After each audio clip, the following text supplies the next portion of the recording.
ಎಚ್ಚರಿಕೆಯಿಂದ ಕೇಳಿಸ್ಕೊಳ್ಳಿ.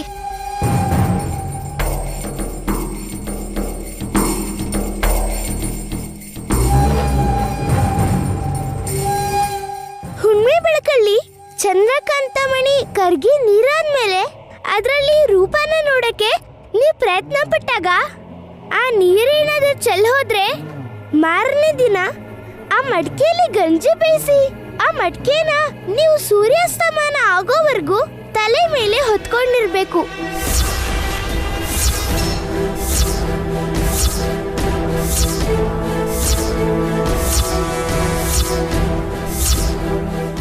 ಅದಾದ್ಮೇಲೆ ನೀವು ಆ ಅಮ್ಮನವ್ರಿಗೆ ಹರಕೆನ ಅರ್ಪಿಸಿ ದೀಪಾರಾಧನೆ ಮಾಡಬೇಕು. ಮಡಕೆನ ಹೊರಕ್ಕಾಗಲ್ಲ ಅಂತ, ಸುಸ್ತಾಗಿದೆ ಅಂತ ಅದರಲ್ಲಿರೋ ಗಂಜಿ ಚೆಲ್ಲಿದ್ರೂ ಅಷ್ಟೇ, ಮಡಕೆ ಹೊರೋ ರಕ್ತ ಆಚೆ ಬರುತ್ತೆ.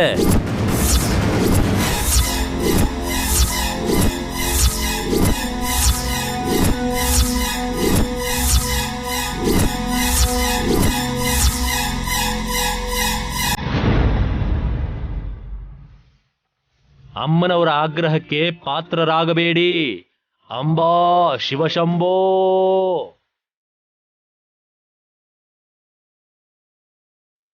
ಹೋಗ್ಬರ್ತೀನಮ್ಮ. ಅಪ್ಪ, ನಾನು ಹೋಗ್ಬರ್ತೀನಿ. ಡ್ರಾಪ್ ಮಾಡ್ತೀನಿ ಬಾಮ್ಮ. ಯಾರು ಬರೋದ್ ಬೇಕಿಲ್ಲ ಅಪ್ಪ. ತಡ ಆದಾಗೆಲ್ಲ ನಾನು ಒಬ್ಳ ಕೈಲೇ ಬೇಗ ಹೋಗಕ್ ಸಾಧ್ಯ ಅಪ್ಪ. ಜೊತೆಗೆ ಯಾರಾದ್ರೂ ಬಂದ್ರೆ ಇನ್ನೂ ತಡ ಆಗೋಗುತ್ತಷ್ಟೇ.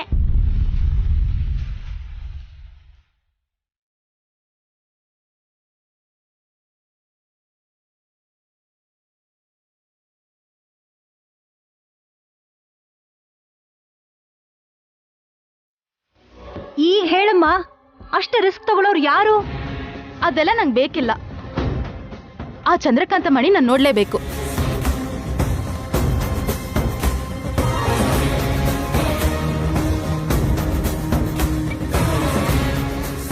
ಆಗಲ್ಲ. ಯಾವುದೇ ಪರಿಸ್ಥಿತಿಲೂ ಅದನ್ನು ನಿನ್ಗೆ ಕೊಡಬಾರ್ದು ಅಂತ ಹೇಳಿದ್ದಾರೆ ಗುರುಗಳು. ಆ ಮಣಿ ಪಡ್ಕೊಳಕ್ ಹೋಗಿ ಸುಮ್ಮನಿಗೆ ನಾಗರಾಜ ಕಚ್ತಾನ?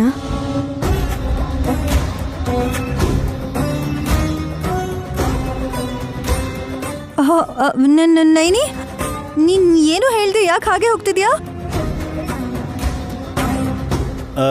ನೈನಿ ಯೋಚನೆ ಮುಳುಗಿದಾಳೆ. ಯಾರು ಏನೇ ಯೋಚನೆ ಮಾಡಿದ್ರು ಸರಿ, ಆ ಮಚ್ಚೆ ಇದಕ್ಕೂ ಮುಂಚೆ ಯಾರಿಗಿತ್ತು ಅಂತ ತಿಳ್ಕೊಳ್ಳೇಬೇಕು.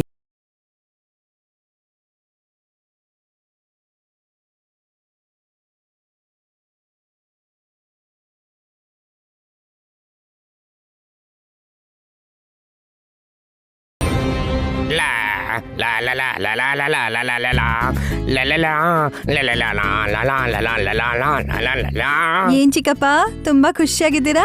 ಆಂಟಿ ಇಲ್ಲ ಅಂತನಾ? ಅವಳು ಯಾಕಮ್ಮ ಇವಾಗ ನೆನಪಿಸ್ತೀಯ? ವಿರಹ ವೇದನೆ ನೀನು. ನನ್ಗೆ ಆ ಥರ ಸೀನ್ ಏನಿಲ್ಲ ಡಮ್ಮು. ಆಷಾಢದಲ್ಲಿ ಗಂಡ ಹೆಂಡ್ತಿ ಒಂದೇ ಮನೇಲಿ ಜಾಸ್ತಿ ದಿನ ಇರಬಾರ್ದು ಅಂತ ಯಾತ್ರೆಗೆ ಹೋಗಿದ್ದಾಳೆ. ಹೊಸ್ದಾಗ್ ಮದ್ವೆ ಆಗೋರ್ ತಾನೆ ಹಾಗ್ ಮಾಡೋದು. ಇವರಿನ್ನು ನವದಂಪತಿಗಳಾಗೆ ಫೀಲ್ ಆಗ್ತಾರೆ ಅದಕ್ಕೆ. ನಾನಲ್ಲ ವಿಕ್ರಾಂತ್, ನಿಮ್ಮ ಅತ್ತೆ ಹತ್ರ ಅನ್ಕೊಂಡಿದ್ದಾಳೆ. ಅದು ಗ್ರೇಟ್ ಚಿಕ್ಕಪ್ಪ. ನನ್ ಗಂಡ ನೋಡಿದ್ರೆ ನಾವಿಬ್ರು ವಯಸ್ಸಾದ ಜೋಡಿ ಅನ್ನೋ ಹಾಗೆ ಮಾತಾಡ್ತಿರ್ತಾರೆ. ಆರ್ತಿ ತಗೊಳ್ಳಿ.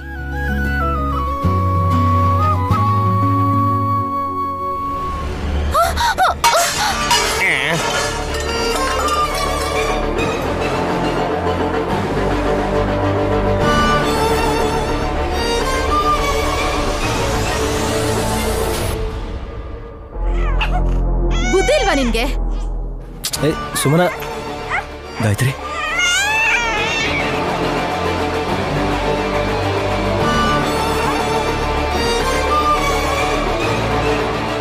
ಸುಮನಾ, ಮಾವನ್ ಯಾಕಂತಿದ್ಯಾ ನೀನು? ಚಿಕ್ಕಪ್ಪಂಗಲ್ಲ ವಿಶಾಲ್ ಬಾವ, ನಿಮ್ ದತ್ತು ಮಗಳಿಗೆ ಹೇಳಿದ್ ನಾನು. ಎಲ್ಲದಕ್ಕೂ ಕೈ ಹಾಕ್ತಿರ್ತಾಳೆ.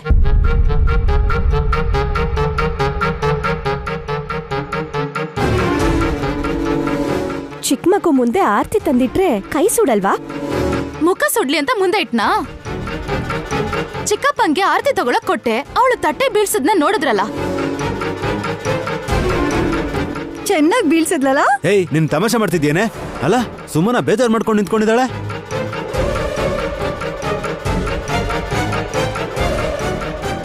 ಆರ್ತಿ ಕೆಳಗ್ ಬಿತ್ತು ಅಂದ್ರೆ ಅದ್ರಿಂದ ಏನ್ ಅಶುಭ ಬರುತ್ತೋ?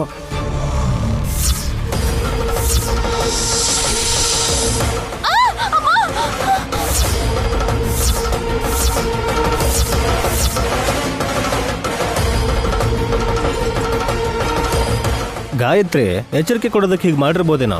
ಡಮ್ಮೋ ಡಮ್ಮ, ಅದು ನಿಜಾನೇ ವಿಕ್ರಾಂತ್.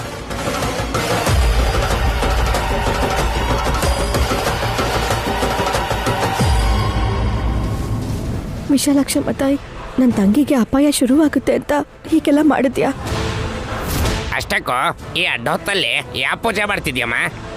ಸಾಯಂಕಾಲ ಆಯ್ತಲ್ಲ ಚಿಕ್ಕಪ್ಪ, ನಾಗ ಸುಬ್ರಹ್ಮಣ್ಯೇಶ್ವರ ಸ್ವಾಮಿಗೆ ದೀಪಾರಾಧನೆ ಮಾಡಿ ಮನ್ಸಾರೆ ಬೇಡ್ಕೊಂಡು ಆರತಿ ಮಾಡಿದೆ. ಸ್ಪೆಷಲ್ ಏನಾದರೂ ಇದೆಯಾ? ನಮ್ಮಕ್ಕ ಬಚ್ಚಿಟ್ಟಿರೋ ಚಂದ್ರಕಾಂತ ಮಣಿ ಎಲ್ಲಿದೆ ಅಂತ ಗೊತ್ತಾಗೋ ಹಾಗೆ ಮಾಡು ಅಂತ ಬೇಡ್ಕೊಂಡೆ ವಿಶಾಲ್ ಬಾವ.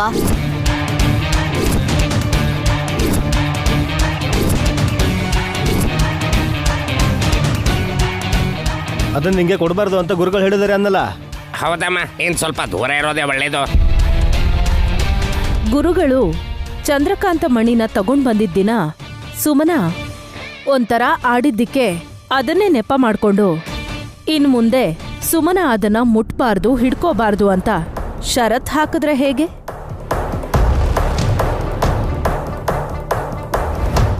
ಒಳ್ಳೇದಲ್ಲ ಅಂತ ಹೇಳಿದ್ಮೇಲೆ ಕೇಳ್ಬೇಕಲ್ವಾ ಅತ್ತೆ? ಒಳ್ಳೇದೇ ಆಗುತ್ತೆ ಅಂತ ಅಂದ್ಕೊಳ್ಳೋಣ.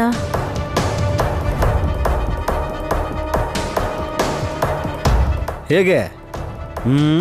ಮಂತ್ರ ಹಾಕ ವಿಶಾಲಾಕ್ಷಿ ಹೇಳದ್ಲಲ್ಲ, ಚಂದ್ರಕಾಂತ ಮಣಿಯಿಂದ ವಿಶಾಲ್ ನಯನಿ ದತ್ತು ತಗೊಂಡಿರೋ ಗಾಯತ್ರಿ ತಲೆ ಮೇಲಿರೋ ಅಂತ ಅರ್ಧ ಚಂದ್ರಾಕಾರದ ಮಚ್ಚೆ ಇದಕ್ಕೂ ಮೊದಲು ಯಾರಿಗಿತ್ತೋ ಅದನ್ನ ತಿಳ್ಕೊಬೋದು ಅಂತ.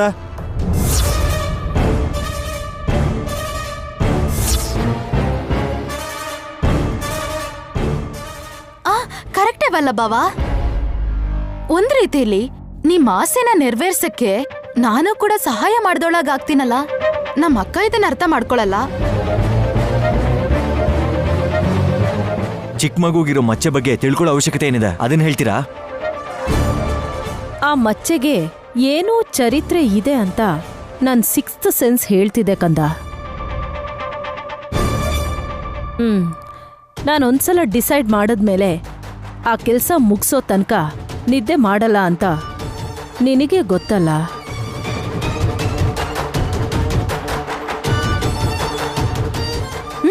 ಅದಾದ್ಮೇಲೆ ಕುಂಭಕರ್ಣನ್ ತರ ಮಲ್ಕೋತಿರೇನೋ.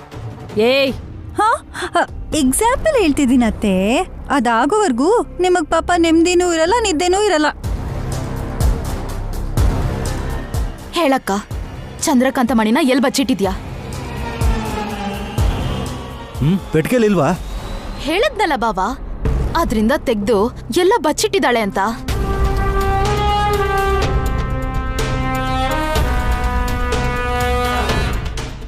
ಗುರುಗಳ ಮಾತು ಹಗುರವಾಗಿ ತಗೋಬೇಡಿ. ವಿಶಾಲಾಕ್ಷಿ ಮಾತು ಕೂಡ ಕೇಳ್ಬೇಕಲ್ಲ ಡಮ್ಮಕ್ಕ. ಆ ಮಣಿನ ಹೊರಗೆ ತೆಗೆದ್ರೆ ಸುಮನಮ್ಮ ಏನೋ ಮಾಡ್ಬಿಡ್ತಾಳೆ ಅಂತ ಭಯ ಆಗ್ತಿದೆ ಅಕ್ಕ.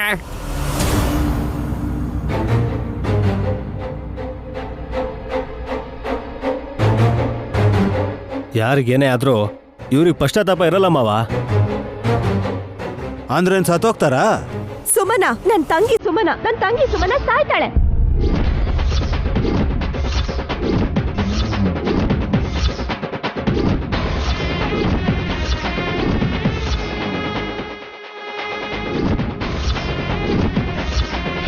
ಏನ್ ಹೇಳ್ದೆ ಅಕ್ಕ? ನಾನ್ ಸತ್ ಹೋಗ್ತೀನ? ಹೌದು. ನೈನಿ, ಏನಂತಿದ್ಯಾ ನೀನು? ನನ್ ಪ್ರಾಣ ಬಿಡ್ತೀನಿ ಅಂತ ನಿಮ್ ಹೆಂಡತಿ ಸ್ಪಷ್ಟವಾಗಿ ಹೇಳ್ತಿದ್ದಾಳಲ್ಲ ಬಾಬಾ. ಅಯ್ಯೋ, ಒಬ್ಬ ಗರ್ಭಿಣಿ ಮಗುನ್ ಹೆರ್ಬೇಕಂತ ತುಂಬಾ ಕಷ್ಟ ಪಡ್ತಿರೋ ಹೆಣ್ಣು ಹುಡುಗಿ ಆಯುರ್ ಆರೋಗ್ಯದಿಂದ ಇರ್ಲಿ ಅಂತ ಬೇಡ್ಕೊಳ್ದೆ ಸಾಯ್ತಾಳೆ ಅನ್ನೋದಿಕ್ಕೆ ಅವಳಿಗೆ ಮನ್ಸಾದ್ರೂ ಹೇಗ್ ಬಂತು?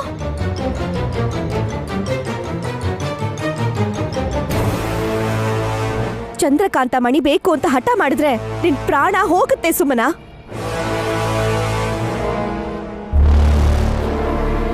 ನಿನ್ನ ಕಾಪಾಡ್ಕೊಳಕ್ಕೆ ಅದ್ರ ತಂಟೆಗೆ ಹೋಗ್ಬೇಡ ಅಂತಿರೋದು.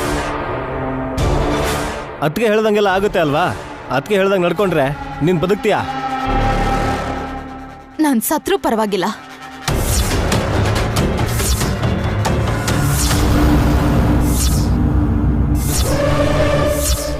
ನಮ್ಮಕ್ಕ ಆ ಚಂದ್ರಕಾಂತ ಮಣಿನ್ ಎಲ್ಲಿಟ್ಟಿದ್ದಾಳೆ ಅಂತ ನಾನ್ ತಿಳ್ಕೋಬೇಕು. ಏಯ್, ತಲೆ ಕೆಟ್ಟಿದ್ದೀರ ನಿಂಗೆ? ನೀವೇನ್ ಹೇಳಿದ್ರು ತಲೆ ಕೆಡ್ಸ್ಕೊಳಲ್ಲ. ನಾನ್ ಆ ಮಣಿನ್ ಪಡ್ಕೋಬೇಕು ಅಂತ ಡಿಸೈಡ್ ಮಾಡಿದೀನಿ.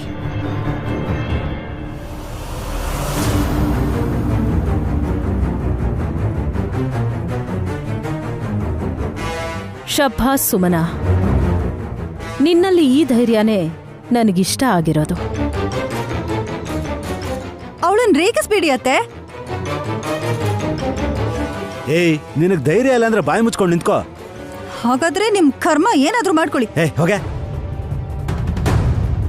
ನೈನಿ, ಇವ್ರು ಕೇಳಲ್ಲ ಅಂತ ಅರ್ಥ ಆಯ್ತು. ಆ ಮಣಿ ಎಲ್ಲಿಟ್ಟಿದ್ಯಾ ಅಂತ ಹೇಳು. ಅಲ್ಲ ಯಜಮಾನ್ರೆ,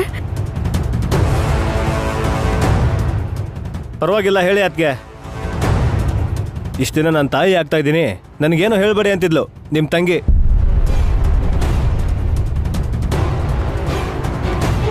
ಈಗ ನನಗೇನಾದ್ರೂ ಪರವಾಗಿಲ್ಲ ಅಂತ ಅವಳ ಹೇಳ್ತಿದ್ದಾಳೆ ಅಂದಮೇಲೆ ಅವಳ ಹಣೆ ಬರ ನಾವೇನ್ ಮಾಡೋಕ್ಕಾಗುತ್ತೆ? ನನ್ ಒಡ ಹುಟ್ಟದವಳಲ್ವಾ ವಿಕ್ರಾಂತ್ ಅವ್ರೆ? ಆಹಾ, ಅಮ್ಮ ತಾಯಿ, ನಿನ್ ಕೈ ಮುಗಿತೀನಿ. ನೀ ನಮ್ಮ ಅಕ್ಕ ಮಾತ್ರ ಅಲ್ಲ, ಮಹಾ ನಟಿ ಕೂಡ. ನನ್ ಮೇಲ್ ಪ್ರೀತಿ ಇರೋ ತರ ನಾಟಕ ಮಾಡ್ಬೇಡ.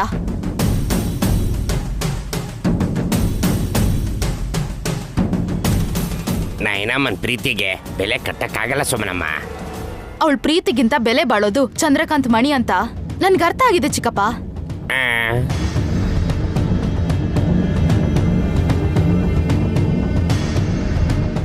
ನೈನಿ, ಈಗ ನಮ್ಮ ಕೈಲಿ ಏನೂ ಇಲ್ಲ. ಎಲ್ಲ ವಿಶಾಲಾಕ್ಷಮ್ಮ ತಾಯಿ ಲೀಲೆ. ನೀನ ಮಣಿ ತೋರ್ಸೋದೇ ಒಳ್ಳೇದು ಅನ್ಸತ್ತೆ.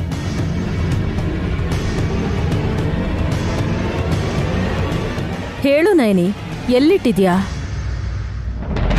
ದೇವ್ರ ಮನೆಯಲ್ಲ, ಇಲ್ಲ ಕಬೋರ್ಡ್ ಅಲ್ಲ? ನಿನ್ ಲಗೇಜ್ ಬ್ಯಾಗ್ ಅಲ್ಲ, ಲಾಕರ್ ಅಲ್ಲ? ಅಲ್ಲಿ ಇಲ್ಲಿ ಅಲ್ಲ ಅತ್ತೆ, ನಾಗರಾಜನ್ ಹೆಡೆ ಮೇಲಿಟ್ಟಿದ್ದೀನಿ.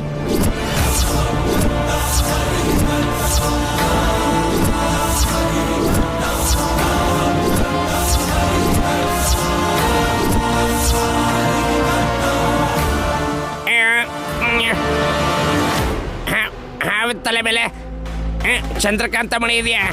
ಹೌದು ಚಿಕ್ಕಪ್ಪ.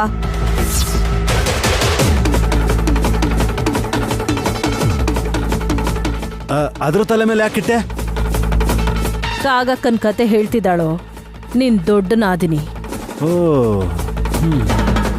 ಹಾ ಹೌದು. ಹಾಗೆ ಹೇಳಿದ್ರೆ ನಾನ್ ಸುಮ್ನೆ ಇರ್ತೀನಿ ಅಂತ ಅನ್ಕೊಂಡಿರ್ಬೇಕು ಇವಳು. ನಾನ್ ನಿಜಾನೇ ಹೇಳ್ತಿರೋದು ಸುಮನ.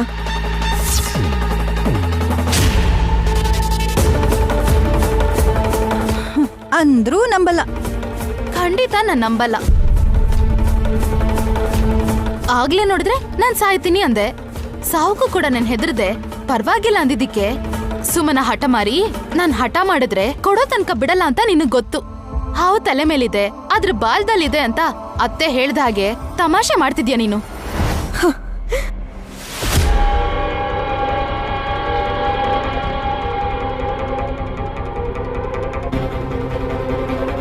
ಪ್ರಾಣದ ವಿಷಯದಲ್ಲಿ ಹುಡುಗಾಟ ಆಡಬಾರ್ದು ಸುಮನ. ಸಾಕ್ ನಿಲ್ಸಮ್ಮ ನಯನಿ, ನಿನ್ ಟಾಪಿಕ್ನ ಡೈವರ್ಟ್ ಮಾಡಬೇಡ. ಹಾವಿನ ನೆತ್ತಿ ಮೇಲೆ ಇದೆ ಅಂದೆ, ಸರಿ. ಹಾವೆಲ್ಲಿದೆ? ನಾಗರಾಜನ ಇಲ್ಲ ಬೊಟ್ಟಮ್ಮನ? ನಾಗರಾಜ. ಈಗ ಆ ನಾಗರಾಜನ್ಗೋಸ್ಕರ ಜೋಗಯ್ಯ ಶಾಸ್ತ್ರಿಗಳಿರೋ ದೇವಸ್ಥಾನಕ್ಕೆ ಹೋಗ್ಬೇಕಾ?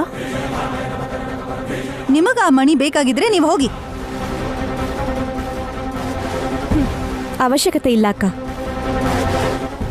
ನಾಗರಾಜ ಮನೆಯಲ್ಲೇ ಇದ್ದಾನೆ.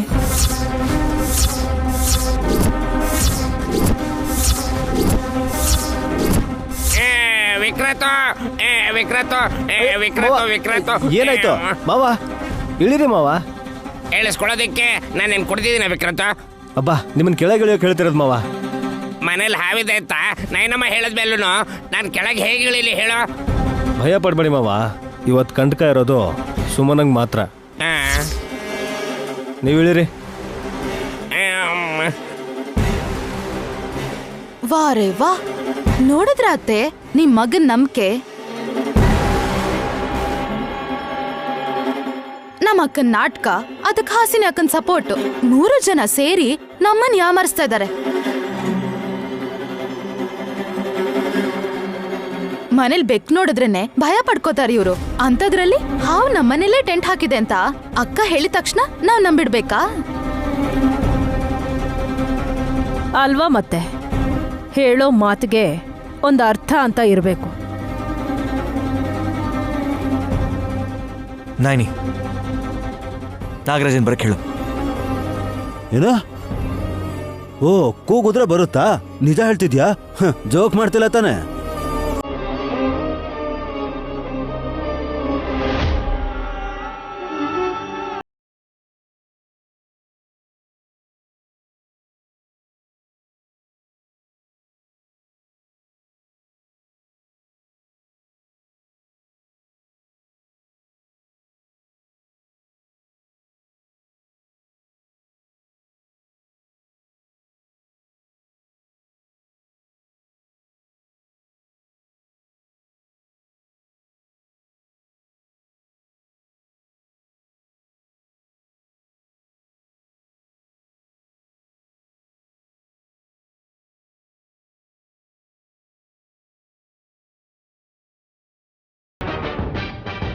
ಎಲ್ಲಿ ಬರ್ಲೇ ಇಲ್ವಲ್ಲ? ಇದ್ರೆ ತಾನೆ ಬರೋದಿಕ್ಕೆ. ಸರಿಯಾಗಿ ನೋಡಿ. ಎಲ್ಲಿ? ಅಲ್ಲಿ. ಓ,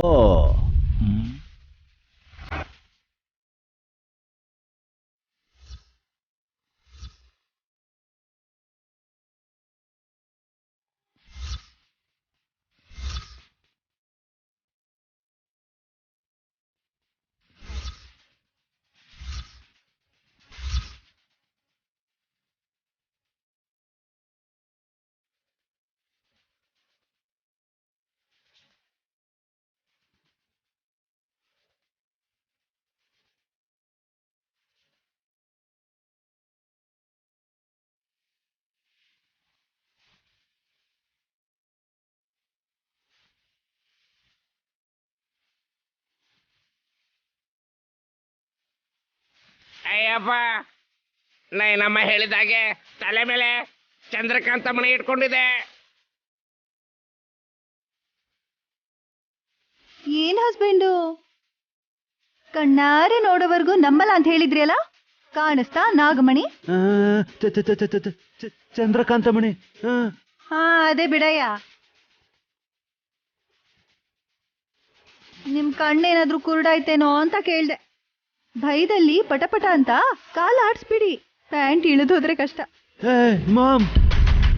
ಏಯ್, ನೀನ್ ಟೆನ್ಷನ್ ಮಾಡ್ಕೊಂಡು ನಮಗೂ ಹೆದರ್ಸ್ಬೇಡ. ಅಕ್ಕ, ನಾಗರಾಜನ್ ತಲೆ ಮೇಲಿರೋ ಚಂದ್ರಕಾಂತ ಮಣಿನ ಎತ್ಕೊಡು. ಕಷ್ಟ. ಯಾಕೆ ಕಷ್ಟ? ತಲೆ ಮೇಲೆ ಇಟ್ಟಿದ್ದೀನಷ್ಟೇ, ಅದನ್ನ ತಗೋಬೇಕಂದ್ರೆ ಅರ್ಹತೆ ಇರಬೇಕು. ಇಟ್ಟಿದ್ದು ನೀನೇ, ವಾಪಸ್ ತಗೊಳ್ಳೋದಿಕ್ಕೆ ನಿನಗೆ ಅರ್ಹತೆ ಇಲ್ಲ ಅಂದ್ರೆ ಹೇಗೆ? ಹೌದು ಅತ್ತೆ, ಆಶ್ಲೇಷ ನಕ್ಷತ್ರದಲ್ಲಿ ಹುಟ್ಟಿರೋರು ಮಾತ್ರನೇ ನಾಗರಾಜನ್ ತಲೆ ಮೇಲಿರೋ ಮಣಿನ ತೆಗಿಬೋದು.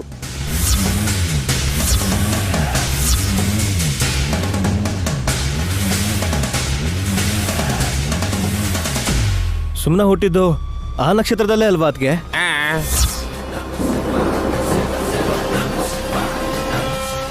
ಹಾಗಂತ ಅದನ್ನು ತೆಗೆಯೋದಕ್ಕೆ ಹೋದ್ರೆ ನಾಗರಾಜ ಅವಳು ಕಚ್ಬೋದು. ನೈನಿ ಹೇಳ್ದಾಗೆ ಸುಮ್ಮನ ಪ್ರಾಣ ಬೇಕಾದ್ರೂ ಹೋಗ್ಬೋದು.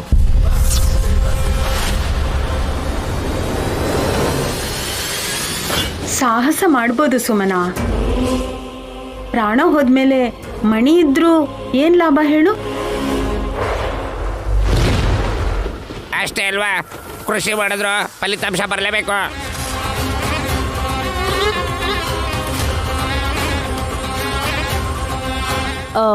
ಸುಮನನ್ ಪ್ರಾಣನ ನಾವು ಉಳಿಸ್ಕೋತೀವಿ.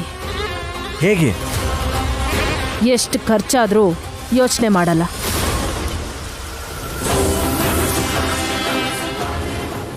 ಸುಮ್ಮನೆ ಒಬ್ಳೆ ಅಲ್ಲ, ಐ ಮೀನ್ ಅವಳ ಹೊಟ್ಟೆಯಲ್ಲಿರೋದು ಕೂಡ ಗರ್ಭದಲ್ಲಿರೋ ಪ್ರಾಣಿ ಥರ ಪ್ರಾಣ ಕಳ್ಕೊಳ್ಳುತ್ತೆ.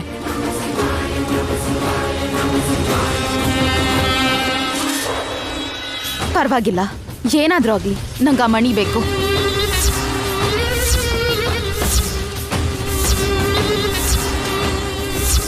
ಸುಮನಾ, ಏನ್ ಮಾತಾಡ್ತಿದ್ಯಾ? ಅಕ್ಕ, ಈ ನಾಗರಾಜ ನನಗ್ ಮಾತ್ರ ಕಚ್ತಾನ, ಇಲ್ಲಾಂದ್ರೆ ನಿಮ್ ಎಲ್ರಿಗೂ ಕಚ್ತಾನ? ಈಗ ಆ ಚಂದ್ರಕಾಂತ ಮಣಿನ ನೀನ್ ತಗೊಳಕ್ ಹೋದ್ರೆ ನಿನ್ನನ್ ಮಾತ್ರ ಕಚ್ತಾನೆ ಸುಮನಾ.